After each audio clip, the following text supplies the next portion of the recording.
neni sibili kodwa silabo abantu abafisa ukusincedisa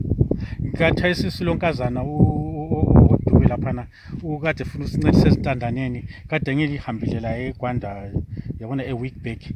kuthi ukuthi luhlelo luhambayo olusophambili kwezintandaneni kuthi ukuthi lapho ngibona kuzakhaveka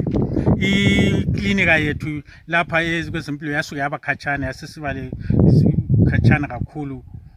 angikwazi ukuthi ababe khokhela kuqala bakubona njani ngoba yayisasivele siyilungiselele ukuthi ibe khona apha e-center 10 kilometers away from Mchabezo Hospital kodwa abantu basebeseyifaka le eStelimo yaza igcina sokuthiwa Stelimo clinic kodwa ingeka ward 5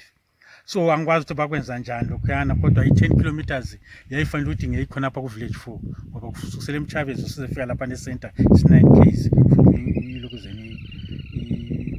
i-hospital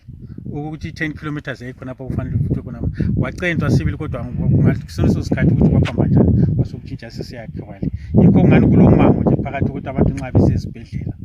kulo mango omude kakhulu yikho kusungani kuyahlupha lokho kwezintandane sibili lapho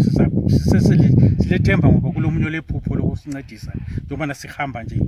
ngilekhathe sinilamaphepha lama kufanele ngiwafake kwezindawo amkhulumelayo ukuthi sisamelele nje abe-social welfare ukuthi basisebenzele basisenzele yonke ipaperwork last week sasikhuluma nomuntu we-social welfare kuthiwa ushe kodwa sasikhuluma la ngise-social ukhuluma ngise-counseling ukhuluma lo mama uMampofu okhokhele social services e-counseling